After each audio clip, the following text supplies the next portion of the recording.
வணக்கம் சுமதி சமையல். இப்போ ஒரு ஆரோக்கியமான ஒரு கொள்ளு பொடி செய்ய போகிறோம். அதே மாதிரி ஒரு ஹெல்த்தியான ஒரு ட்ரிங்க்ஸுப்பா. இந்த கொள்ளு பொடியை வச்சு காலையிலையும் சாயந்தரமும் டீ குடிப்போம்ல, அதுக்கு பதிலாக இந்த ட்ரிங்கை வச்சு குடிச்சு பாருங்கள் எப்படி இருக்குன்ட்டு வீடியோக்குள்ளே போய் பார்க்கலாம் வாங்க. இதை வறுத்துக்கலாம். 2 கப் போடுறேன்ப்பா, 1/4 கிலோ இருக்கும். இதை நல்லா வறுத்துக்கலாம்.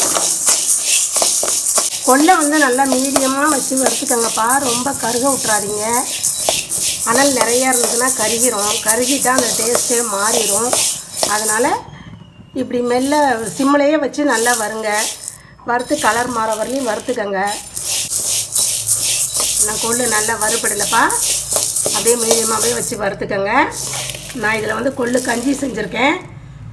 இதில் துவையல் செய்யலாம், ரசம் வைக்கலாம். நல்லா இருக்கும்ப்பா, ரொம்ப நல்லாயிருக்கும். வெயிட் லாஸ்க்கு ரொம்ப நல்லது. நான் ஒன்று ஒன்றா செஞ்சு காட்டுறேன். இப்போக்கி இந்த பொடி செய்வோம். என்ன நல்லா வறுபடணும்.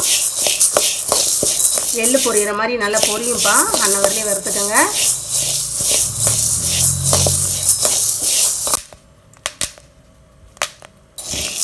கொள்ளு நல்லா பொரியுது பாருங்கப்பா. இது மாதிரி பொரிஞ்சிருச்சுன்னா அவ்வளோதான், முடிஞ்சிருச்சு. கொள்ளு வறுத்துட்டோம், நல்லா பொரிஞ்சிருச்சு பாருங்களேன்.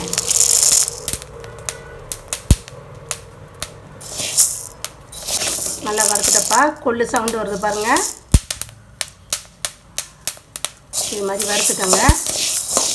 இனிமேல் வறுத்தா கருகிரும்ப்பா. போதும், வறுத்தது போகும், எடுத்து கொட்டிக்கலாம். கொட்டி கொஞ்சம் நேரம் ஆகட்டும்.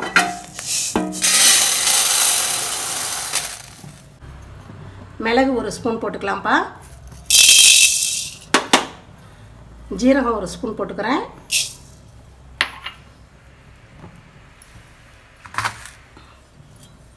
இதையும் சிம்மில் வச்சே வறுத்துக்கலாம். இதை லேசாக வறுத்துக்கலாம். இதோட எள்ளு போடலாம், கடலைப்பருப்பு போடலாம், உளுந்து போடலாம். அப்படின்லாம் ஒன்றும் நான் போடவே இல்லைப்பா. மிளகாய் எல்லாம் போட்டு வறுத்து ஒன்றா போட்டு அரைச்சி அப்புறமா எண்ணெய் ஊற்றி சாப்பிட்டு கொள்ளு சாப்பிட்ற பிரயோஜனமே இல்லாமல் போயிடும். இங்கே பாருங்கள், இது லேசாக வறுத்துட்டேன், அவ்வளோதான். இது மாதிரி செஞ்சு சாப்பிட்டு பாருங்கள். மிளகாய் எதுவுமே போடலை நான். இது மாதிரி லைட்டாக வறுத்து வேறு ஒன்றுமே போட வேண்டாம்ப்பா. வெறும் கொள்ளு, கொஞ்சோண்டு ஜீரகம், மிளகு, அவ்வளோதான். லைட்டாக உப்பு போட்டுக்கோங்க. போட்டு வறுத்து இதை பொடி பண்ணி நீங்கள் வெறும் வெந்நீரில் கூட வச்சு குடிக்கலாம்ப்பா. நீங்கள் சாதத்தில் போட்டு சாப்பிட்டாலும் நல்லா தான் இருக்கும். வெந்நீரில் வச்சு குடிச்சிங்கன்னா, காலையில் எழுந்திரிச்சது வெந்நீரில் குடிச்சிங்கன்னா நல்லா வெயிட் லாஸ் ஆகும்னு சொல்லுவாங்க. எல்லாம் செஞ்சு குடிச்சு பாருங்கள். அது மாதிரி அவ்வளோதான்ப்பா, வறுத்தாச்சு. இதையும் அதோட கொட்டிக்கலாம்.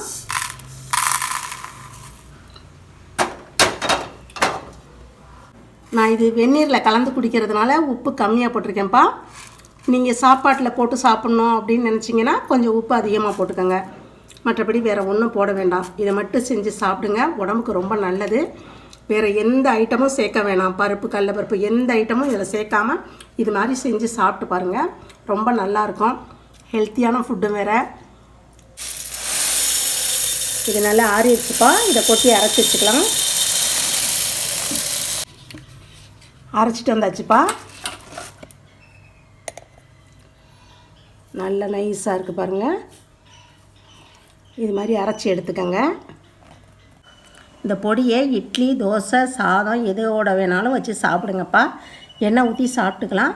ஆனால் இதோட ரொம்ப நல்லது என்னென்னா, ஒரு வெந்நீர் வச்சு கொஞ்சோண்டு ஒரு அரை ஸ்பூன் போட்டுக்கோங்களேன்.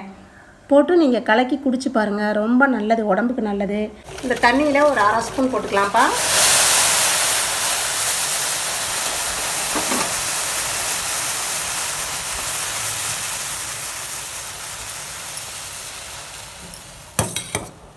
அவ்வளோதான்ப்பா, ஒரு கொதி வந்தால் போதும். நம்ம வறுத்துட்டோம். இதை அப்படியே வடிகட்டி குடிச்சுக்கோங்கப்பா. வடிகட்டாமல் சும்மாவும் குடிக்கலாம், உடம்புக்கு ரொம்ப நல்லதுப்பா. இது மாதிரி குடிச்சுக்கோங்க. காலையில் டீ காஃபிக்கு பதிலாக இதை குடிச்சுக்கோங்கப்பா. 2 நேரம் குடிச்சு பாருங்கள். ஒரு 15 நாளைக்கு குடிச்சு பாருங்கள், எப்படி இருக்குன்ட்டு பார்ப்பீங்க. பார்த்துட்டு நீங்களே லைக் பண்ணுங்கள், ஷேர் பண்ணுங்கள், கமெண்ட் பண்ணுங்கள், சப்ஸ்கிரைப் பண்ணுங்கள். தேங்க்யூ.